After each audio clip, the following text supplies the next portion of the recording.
153. 253, God will take care of you.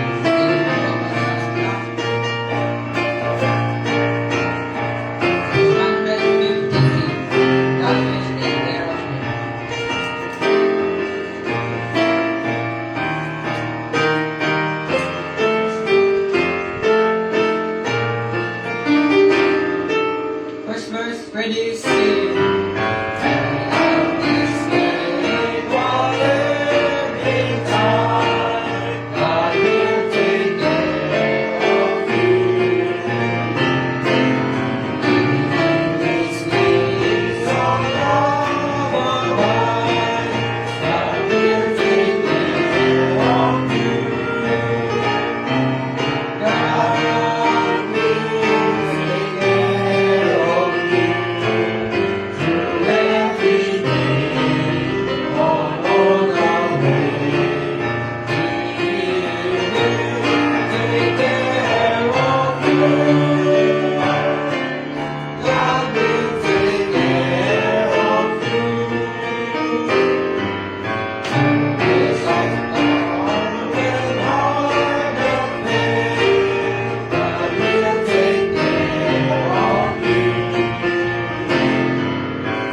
Jesus, page 143.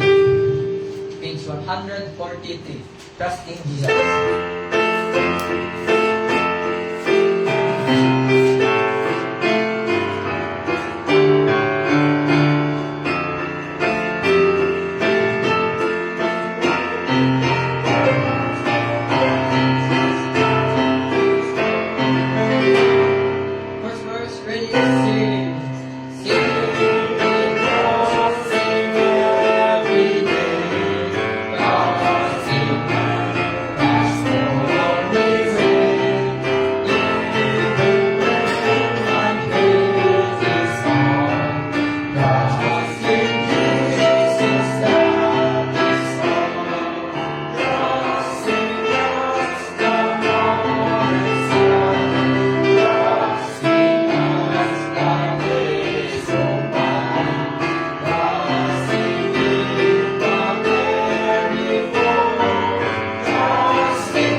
verse, ready, sing.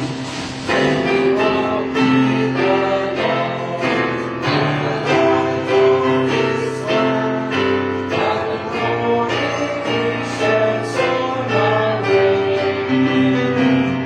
What we do is make He abides with us here, and we know we'll trust and obey. Trust and obey, and so adorate. To be happy in Jesus, but to trust and obey. Like the shadow gave us, and we have been last night, and we stand with us in the way.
Okay, amen. Sa mapagpalang gabi sa ating lahat. So, are you happy tonight?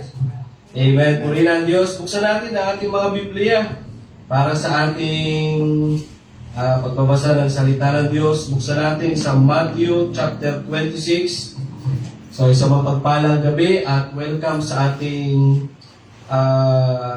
prayer meeting. So, tonight is second prayer meeting natin, no? Second prayer or second Friday of the month. Okay, so ang date natin pala ay April 10. Okay? Salamat sa Panginoon at tayo ay nakaabot ng ng April. Amen. Maraming tao ang hindi na nakaabot sa ngayong buwan, no? Nakaumpisa pa lang ng taon pero grabe ang mga patayan ngayon, no? Pero salamat sa Diyos, nandito po tayo. Matthew chapter, sabi ko? 26. Ayan, chapter 26 verse 41. Okay? Matthew chapter 6, 26 verse 41. 26:41. Say amen kung nakita na natin. Amen. Okay, basahin po natin ng sabay-sabay. Okay? All together, loud and clear, ready, Go. Watch and pray that ye enter not into temptation.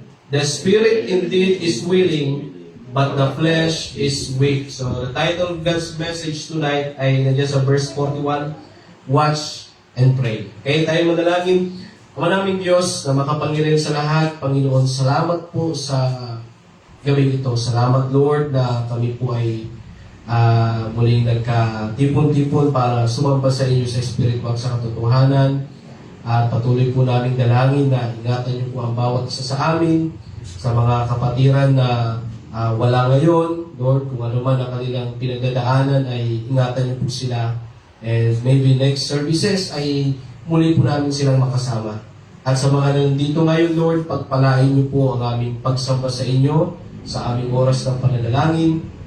Dalangin po namin ang Diyos ng Espiritu po maging sa amin at magpaunawa at magpaalala sa inyong pong salita. Salamat po na marami at purihin ka sa pangalan ni Jesus. Amen. Amen. Okay. So maaari na po po.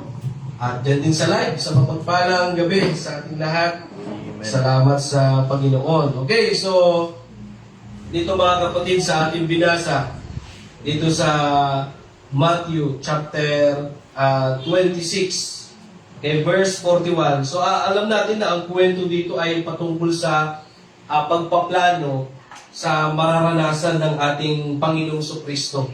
Tama yung plano na siya ay papatayin, okay? At siya ay, pero bago niya maranasan yung papatayin at mapako siya sa krus ng Kalbaryo, matinding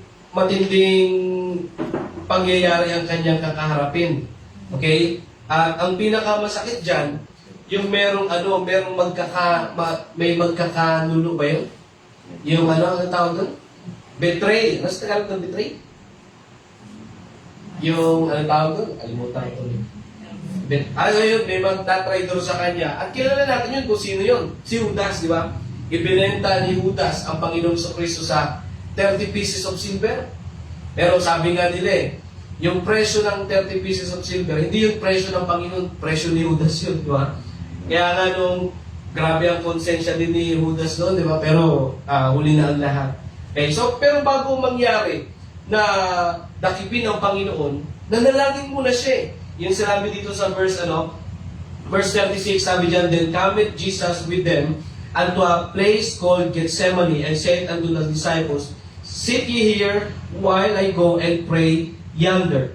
Okay, so sabi dyan, merong isang hardin na ang pangalan ay Gethsemane. Sabi ng Panginoon sa mga disciples niya, dyan lang kayo, at ako ay pupunta sa kabilang dako, at ako ay mananalangin. Tapos sabi sa verse 37, And he took with him Peter and the two sons of Zebedee, and began to be sorrowful and very heavy. Verse 38, Then said he unto them, My soul is exceeding sorrowful, even unto death. Tarry ye here, watch with me. So matindi talaga pagkamatayan talaga ang pag-uusapan. Na kahit ang Panginoon, nakaramdam siya ng lungkot. Tama? Kasi alam niyo ang Panginoon natin na siya ay Diyos na nagkatawang tao. Pero hindi porket siya ay Diyos, hindi ibig sabihin na hindi niya nararanasan yung sakit na nararanasan natin mga tao. So tandaan niyo po nung naging tao ang Panginoong Kristo, ibig sabihin lahat ng nararanasan ng tao ay naranasan din ng Panginoon, maliban na lang sa magkasala. Ang yun ang kaibahan ng Diyos o ng Panginoon sa atin. Never ang Panginoon nagkasala kahit na saan man siya mapunta, sino mang mga makasalumuhan niya, never nagkasala ang Panginoon. Okay? Yun ang kaibahan niya sa atin. Pero yung nararanasan niya na, katulad yan, mainit ang panahon, naranasan din ng Panginoon niya.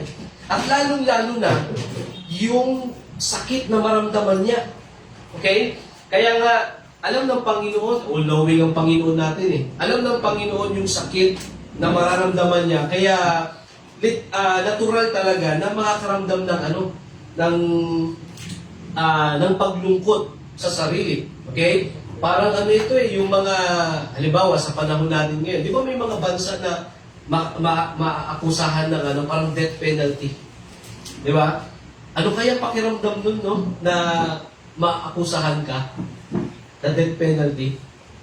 Tapos, ang death penalty, iba-iba pa ng ano yan. Ng, tawag dyan, iba-iba pa ng mga pangyayari. Iba-iba pa ng mga pagpatay. Di ba?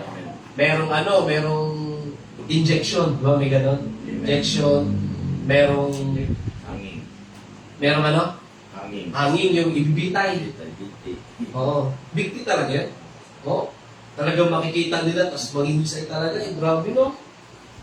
Ano kaya ang mangyayari? O ano kaya ang pakiramdam natin kung tayo kaya yung nasa sitwasyon na gano'n, no? Meron isang tuloy yung tao, no? Sabi, o sige, ngayong araw na ito ay bibitahin ka na. Umiling ka kung ano yung gusto mo. Hilingin mo yung last na hiling mo na. O tayo kaya, ano kaya, kung kayo kaya ang tatanungin na gano'n. Kung ano kaya ang hiling natin. Siguro yung hiling natin, ay sana po, makapagpaalam muna ako sa aking mga mahal sa buhay at ma-video call ko sila. Tapos yung iba siguro, ay sana makausap ko muna, papuntahin niyo muna yung mga mahal ko sa buhay. Pero yung tao rin, simple lang yung hiling niya. Sabi niya, lutuan niyo po ko ng pansit. Gusto ko pong kumain ng pansit. Bakit? Pampahaba po ng buhay. Magbihira, no? Ano lang naman yun, di ba? Pero, ano kaya ang pakiramdam, no? Pag ikaw ay, mahuli. Kahit lang na doon sa Middle East, paano yung mga nagigera doon, di ba? Naalala ko tuloy yung, yung meron isang jet fighter ng USA na tinira ng Iran. Bumagsak. Nung bumagsak, hinahanap nila yung piloto. Nabalitaan niyo yun. Nung bumagsak tapos nagmadali yung USA tsaka yung Iran para i-search kung saan yung Ewan ko na, tagpuan kaya? Tagpuan ba? Buhay? Hindi, no? Injured lang. Pero pag nahuli siguro ng Iran yun, tapos yun. Di ba? At ang malupit doon, kung okay lang sana kung pagpapariling sa ulo, tapos na eh. Pero ang mahirap doon kung tutorturin. Ito mahirap doon eh. Kaya ang point natin dito kasi ganito ang nangyari sa Panginoon. Pero hindi dahil sa sarili niyang kasalanan. Isipin niyo, ang Panginoon nagkaroon siya ng death penalty pero hindi niya kasalanan. Kasalanan ng buong mundo. Tama? Kasalanan ng buong mundo. Kaya, natural talaga na, siyempre, siya ay Diyos na nagkatawang tao. Natural na nandun yung kanyang pagkalungkot sa physical kasi alam niya yung mararanasan niya, alam niya yung hirap na mararanasan niya. Kaya siya nag-pray. Kaya sabi diyan sa verse, sabi sa verse 41, ito na. Yung 38 to 40, nag-pray na ang Panginoon diyan. Pero natagpuan niya na yung kanyang mga disciples ay tulog. Kaya sabi niya, hindi niyo ba ako kayang pagmasdan lang kahit na isang oras? Sige, dyan lang kayo. Magpipray ulit ako. Nagpray ulit ang Panginoon. Kaya sabi niya nga sa verse 41, watch and pray that he enter not into temptation. The spirit indeed is willing, but the flesh is weak. So gusto ko lang kunin sa gabing ito, mga kapatid, yung sinabi dyan na watch and pray. Now, pag sinabing watch, ibig sabihin, maging mapagmatsyag. Sa panahon natin ngayon, kailangan natin maging mapagmatsyag. Sabi nga ng Biblia sa Book of Psalms, the wicked walk on every side when the vilest men are exalted. The wicked walk on every side. Kahit saan eh. Kahit saan nandiyan ang kasamaan. Sa mga nagko-commute. Diba? Naranasan nyo na bang mag-commute na hindi mo alam yung katabi mo pala ay disente pero magdurukot pala? Diba naranasan na namin yun? Naalala mo yun dati sa Project 8? Bumiyahe tayo papunta sa anniversary yata ng Project 8, bumiyahe tayo. Tapos meron dito isang lalaki na na parang hindi mapakali, ganyan. Katabi ko, hindi mapakali. Yun pala, hindi pala ako yung interior, yung katabi ko na nandito sa kabila. Hindi, no?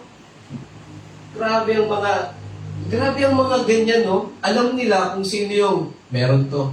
Alam nila kung sino, kahit na maporma yan, wala yan, di ba? Ganyan katindi ngayon ang mga masasamang tao. Kaya kailangan natin maging mapagmatsyag. Hindi lang naman sa mga masasama, kundi lalo na pagdating sa mga kasalanan. Kahit na sa social medias, kahit kayo mga young people, pag mag-scroll ka dyan sa social medias, nako, mas marami pa ang ano dyan, kasalanan, ultimo kabastusan ka eh. Di ba? Hindi na nahihiya ang mga tao na mag-post, lalo na ilaglag nila yung katawan nila. Tapos, pag hindi ka maging mapagmatsyag dyan, yan ang ikalalaglag natin eh. Tama? Sa YouTube, sa Facebook, kahit saan mga platforms, mga website, pag hindi tayo marunong mapagmatsyag, pag sinabing watch or maging mapagmatsyag, ibig sabihin maging observant, mag-observe tayo sa lahat ng mga bagay sa social medias, at ultimo mga balita.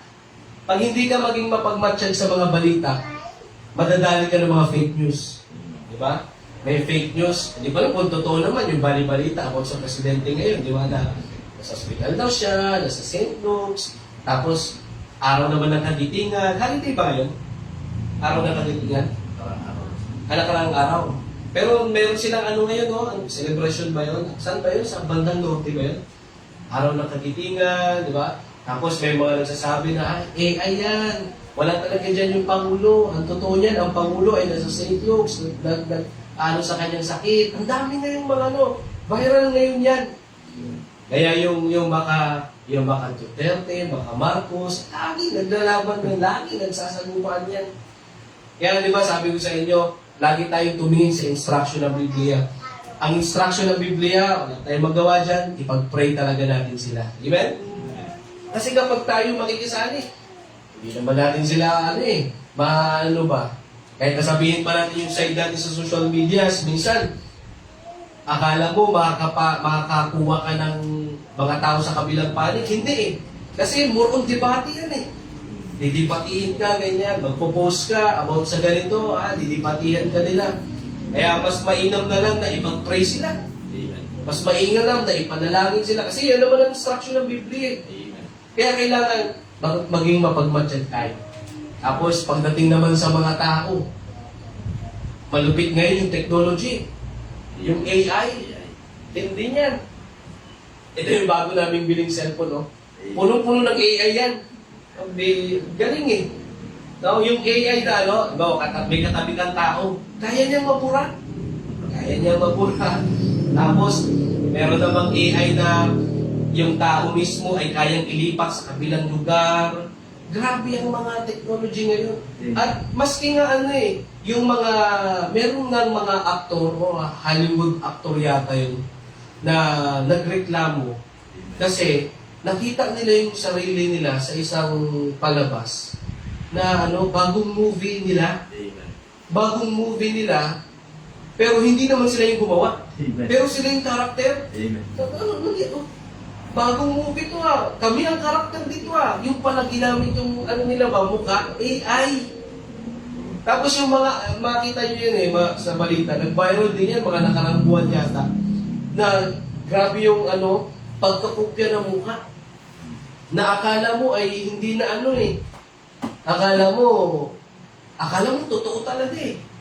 Ganyan ngayon ang panahon ngayon. Kaya dapat talaga maging mapagmatsyag tayo. Sa kahit saan, sa technology, kahit sa mga sanlibutan, sa mga gera, sa panahon natin ngayon, kailangan natin maging mapagmatsyag. At hindi lang yun, sinabi, watch and pray. Amen? Kasi, baliwala lang yung magiging mapagmatsyag ka, tapos wala kang gagawin.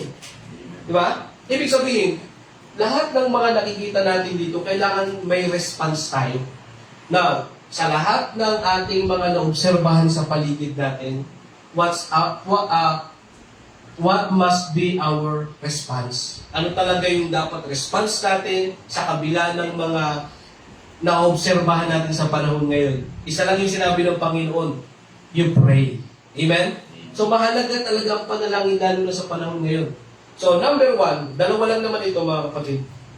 Why we need to watch and pray? Bakit natin kailangan maging mapagmatsyag at manalangin? So, number 1, dalawa lang ito. Number 1, because, why we need to watch and pray? Because we have weaknesses. Yan lang yun. Kailangan natin maging mapagmatsyag at manalangin Kasi meron tayong mga kahinaan. At alam naman natin yan, every one of us, lahat tayo may kahinaan. Walang magsabi sa atin dito na, ako pastor, malakas ako. No? Not all the time na malakas tayo.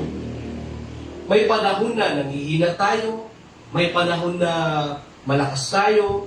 So lahat tayo nakakaranas at specifically, meron talaga tayong kanya-kanyang kahinaan. No? Hindi man natin alam, kayo may kahinaan kayo na hindi ko alam, at ako may kahinaan ako na hindi nyo alam. So lahat naman tayo may kanya-kanya tayong kahinaan, pero kahit hindi na natin sabihin sa isa't isa yan. Kasi sapat na ang Diyos ang makaalam sa mga kahinaan natin. Kaya kung ano man ang kahinaan natin, Lord, ito po ang kahinaan ko. Amen?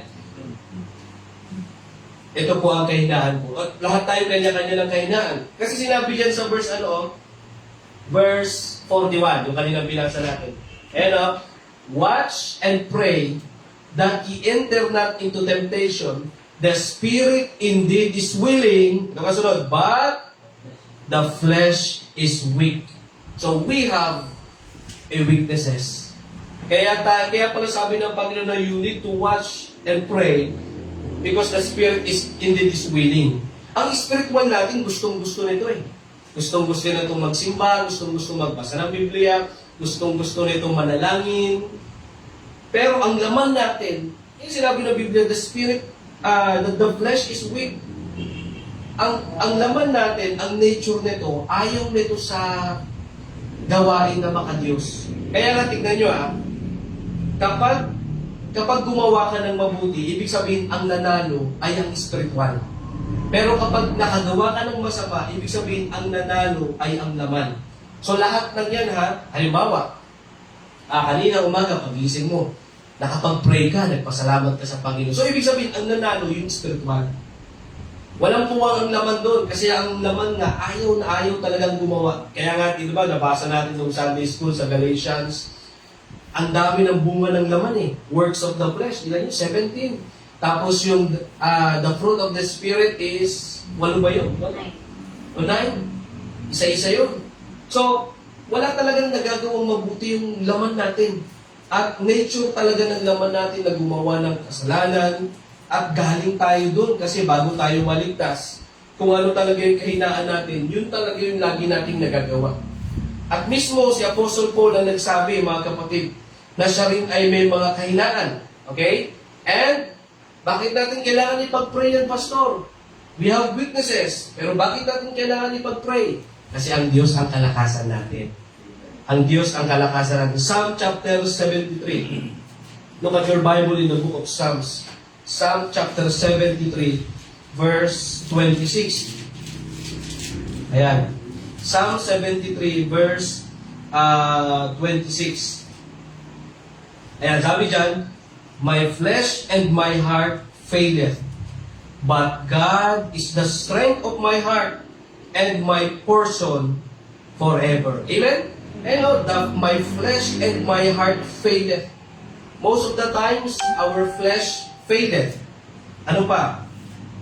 And my heart faileth.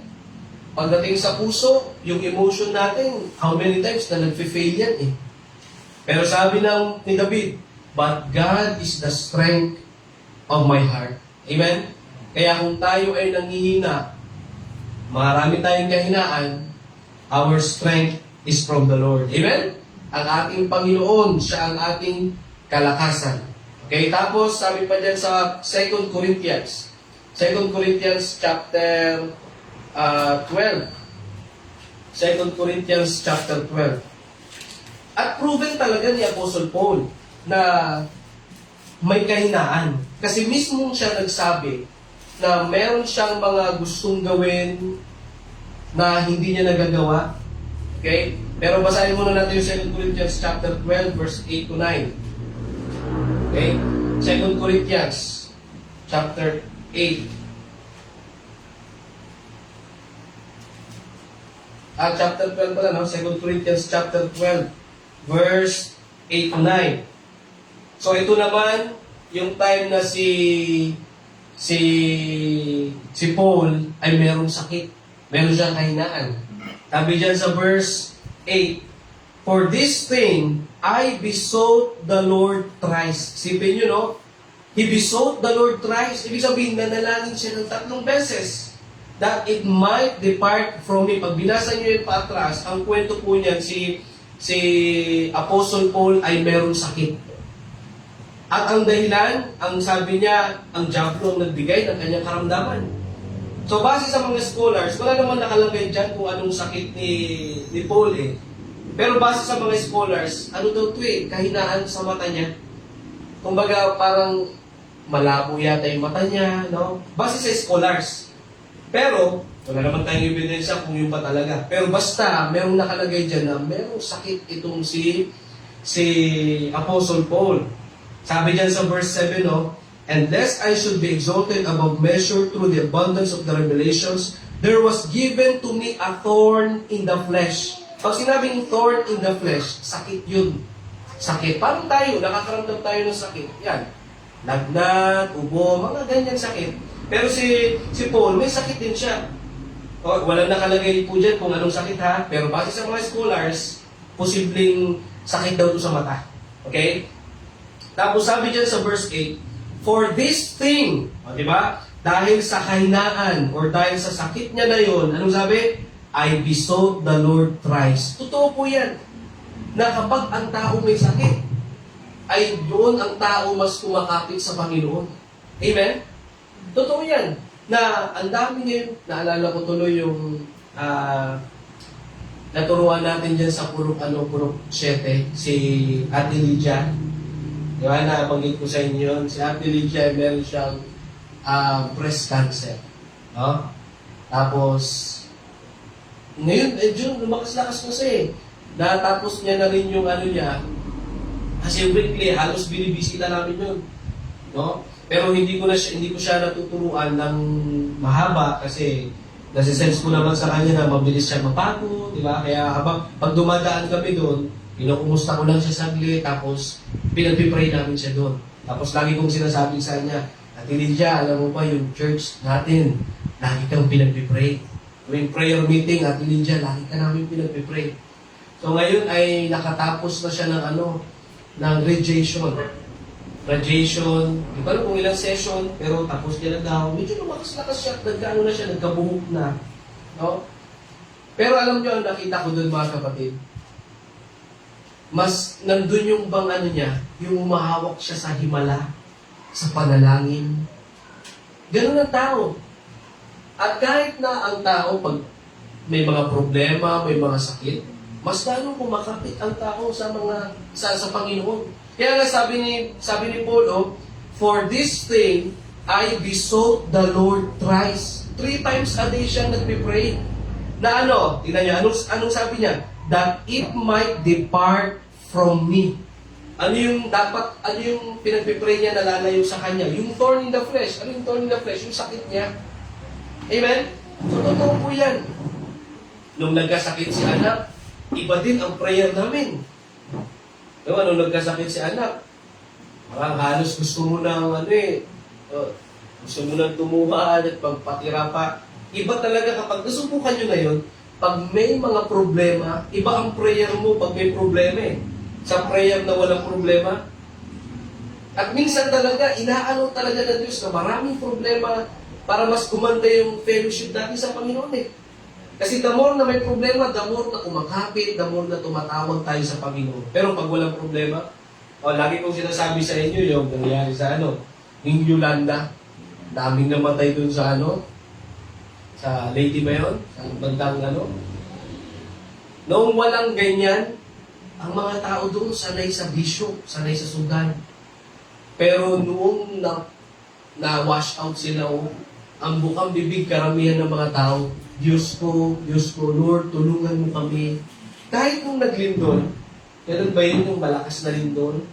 Meron pa nga nag-live dun eh. Habang nagla-live siya, biglang lumindol. Tapos, nabanggit niya eh, Lord, ingatan niyo po kami, Lord. Habang nakasilong sila sa Lord, ingatan niyo. Anong ginagawa nila? Nag-iinuman yun. Tapos, nagdi-disco habang nagla-live. Habang naglalaro, kasiyahan sila. Kung ano-ano nababanggit niya. Pero nung nagkaroon na ng lindol, Lord, Lord. Di ba minsan talaga inaano ng Diyos yung mga sakuna, mga ganyan. Para maalala natin siya. Para maalala natin siya. Yung gera na nangyari sa Middle East, alam nyo ba na yan ay paalala sa atin ng Diyos? Lahat na nangyayari sa panahon natin ngayon, sakit man, mga karamdaman, mga gera, lindol, mga sakuna, yan, lahat ng yan ay paalala sa atin ng Diyos. Kaya itong si Paul, sabi niya, 3 beses siya nagpipray that it might depart from me. Pero ano sagot ng Panginoon? Tingnan niyo sa verse 9. Sabi niya, and he said unto me, my grace is sufficient for thee, for my strength is made perfect in weakness. Take note that word, weakness. That's why we need to watch and pray because we have a weaknesses. Kahit na si Paul alam niyo ba si Paul ay napakatinding mangaral. Sabi nga ng Biblia, he is a faithful.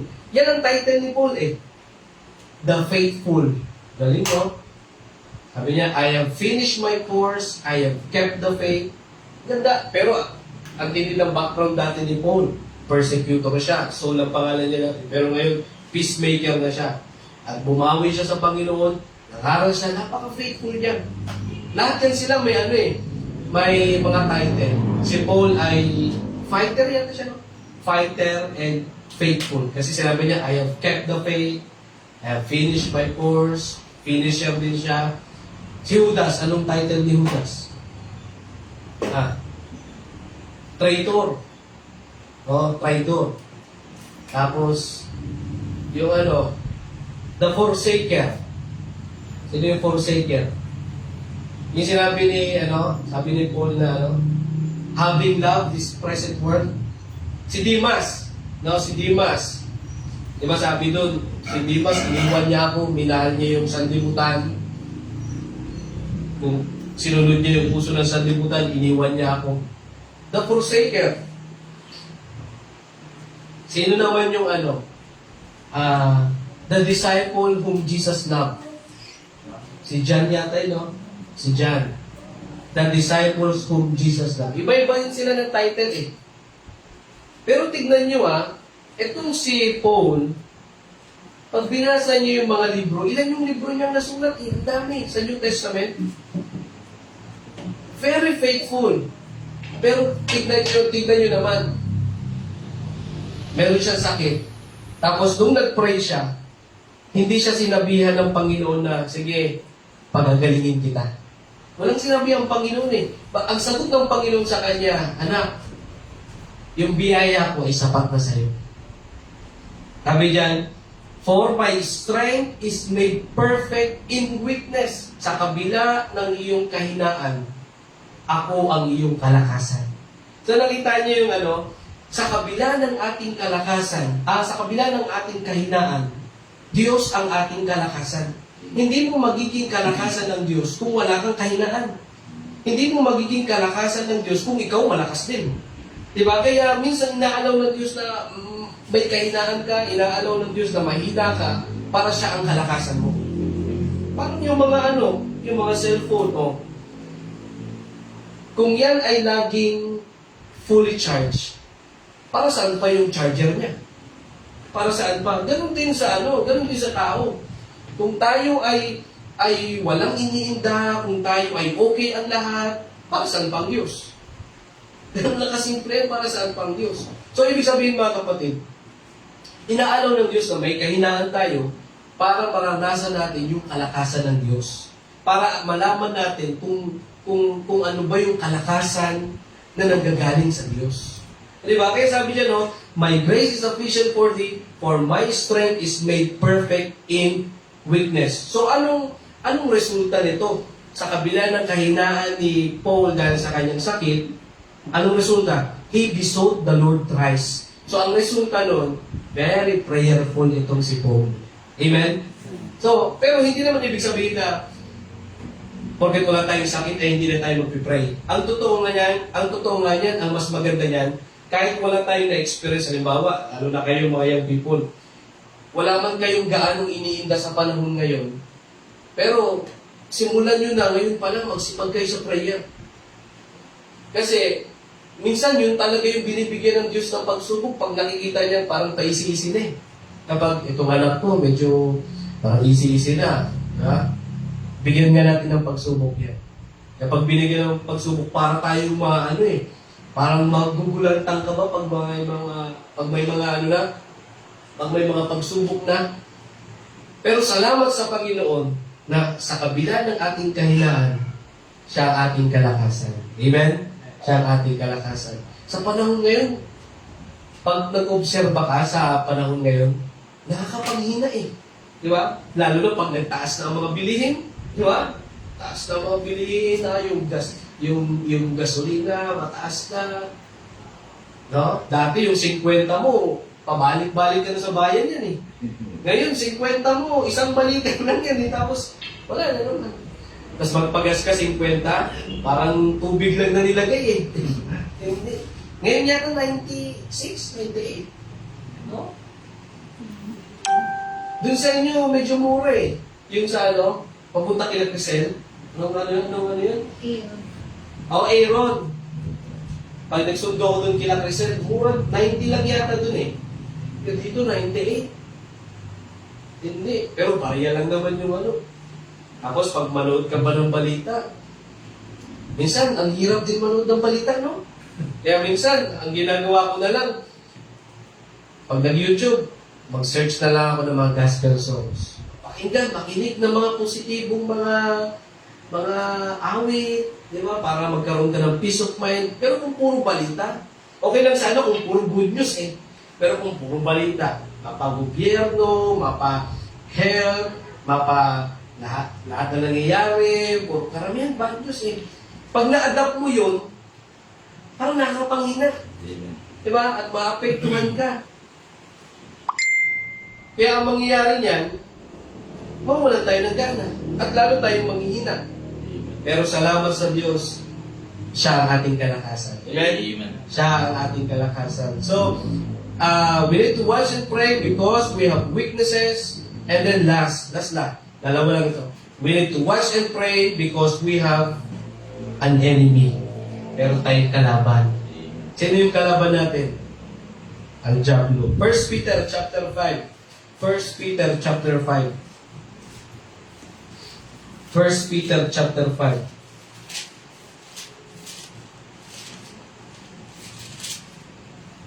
Chapter 5, verse 8. Yan, 1 Peter 5:8. Sabi diyan, be sober, be vigilant, because your adversary, the devil. When we say adversary, enemy, the devil. Ano siya? As a roaring lion, walketh about, seeking whom he may devour. So, ang kalaban natin ay ang Diablo. Ano sabi? Naghahanap siya. Siya ay katulad ng isang leon na umaatungal at naghahanap ng mabibiktima. Sino yung laging nabibiktima ng kalaban? Yung makikitaan niya ng panghihina. Totoo yan. Kahit sa mga kung makanood kayo ng mga National Geographic, yung mga pinag-aaralan yung tawag doon, yung channel yun, yung mga pinag-aaralan yung mga hayop, animals, yung leon, paano siya umatake sa kanyang kalaban? No? Kapag meron siyang nakita na isang grupo ng halimbawa zebra, di ba? Grupo yan. Sino dyan ang kanyang aatakihin? Alam niyo ba kung sino? Yung nasa huli, yung nasa dulo. Hindi niya pwedeng atakihin yung nasa unahan. Kasi pag inatake niya yan, magtakbuhan yan, maapakan siya. Hindi rin pwede yung gitna. Ang aatakihin niya yung huli. Kasi pag inatake niya yung huli, yung mabagal, yung hihina-hina, pag inatake niya yun, tapos karamihan magtatakbuhan na yan. Pag inatake yung dulo. Anong lesson doon mga kapatid? Ang Diablo, hinahanap niya sa atin kung ano yung kahinaan natin. Yan ang kalaban natin eh. Pakitaan lang tayo ng ito palang kahinaan mo. Although na lahat naman tayo may kahinaan, pero sa kabila ng kahinaan natin, gawin natin kalakasan ng Diyos. Kasi pag hindi mo gawin kalakasan ng Diyos, diyan papasok ang kalaban at pupuntiryahin tayo. Amen. Pupuntiryahin tayo. Kaya we need to watch, maging mapagmatsyag at laging manalangin kasi nandyan lang ang kalaban. Kahit saan pwede niya tayo pasukin. Pwede niyang pasukin ang karakter natin, pwede niyang pasukin ang family natin, pwede niyang pasukin ang mga anak natin, pwede niyang pasukin ang mga loved ones natin. Lahat pwedeng pasukin ng kalaban para sirain niya. Yan ang trabaho ng kalaban. Sisirain at sisirain niya tayo. That's why we need to watch and pray. Lagi tayong maging mapagmatsyag. Kasi mahirap kapag hindi tayo magiging mapagmatsyag, hindi tayo magiging aware sa lahat na nangyayari sa atin. Kailangan always aware and always you watch. Yung sa Middle East, ang tindi niyan kung paano mag-observe yung mga yan. Lalo na sa tawag dyan, yung labanan na yan, di ba? Yung Iran, Israel, matitindi ang mga intel ng mga yan. Di ba? Ang mga intel, nagkalat lang yan eh. Di ba? At yan yung mga nagsasagap yata ng mga information, no? Hindi mo nalaman na yung nakakasabay mo pala dun, mga intel from Israel. Tapos, kaya tignan nyo magugulat ka, bakit alam ng Israel kung saan lugar yung kanilang bubombahin? Diba? Minsan naisip ko rin yan eh. Bakit kaya hindi naman pumapasok yung mga military doon, hindi naman pero bakit kaya alam nila na nandun pala yung grupo ng ng mga rebelde? Bakit kaya? Dahil sa intel yan. May mga intel na pag-aaralan muna ng ilang taon yan. Pag-aaralan ng ilang taon. Kaya nga yung mga sundalo na intel, una niyan, muna yan, makikihalubilo muna yan. Halimbawa dito sa atin, ang trabaho ng isang sundalong intel, malupit yan, mahigpit yan. Kailangan, once na ang gagawin nila para mapasok nila yung kalaban, makikipaghalubilo muna yan. Kailangan hindi siya mag-iitsurang sundalo. Civilian, kung NPA, gano'n. Kailangan mag-iitsura siya NPA. Mas matagal yan, bago proseso talaga. Makikisama siya kung ano yung buhay ng NPA, dapat gano'n din siya. Hanggang sa makukuha niya, hanggang sa dahan-dahan siya makakakuha ng mga information about NPA, kung sino yung leader nila dyan, ganyan-ganyan. Magproseso yan. Ang tawag doon, mag-observe. Pero alam mo naman, kahit na marami pang magagaling na sundalo, meron din magagaling mag-observe. Ano yung kwento sa amin ng taga Bulacan, yung nurse na kakauwi lang galing Qatar. Ang Qatar, matindi rin, no? Ang tindi daw talaga niyan. Yung mga intel dyan, yung mga Iranians ay meron silang na-observan sa isang tao na parang spy ito parang intel. Tinanong nila, spy ka Hindi, kasi isip nila, spy galing sa Israel. Hindi ako spy. Ay, hindi ka ba talaga spy? Ganyan. Ginawa, pinutulan nila ng kamay, Hindi pala dyan sa mga ganyan. Para ma-prove talaga. Ang tindi nila mag-obserba. Ganyan ang mga kalaban, ganyan sa panahon natin ngayon. So, what's lesson mga kapatid? Be observant. Amen? Mag-observe tayo sa panahon ngayon. Obserbahan natin yung bawat isa. Amen. Hindi ibig sabihin na hahanapin natin yung hahanapin natin yung kamalian ng bawat isa. Okay? Ibig sabihin na to observe. Makikita natin, parang si kapatid ay,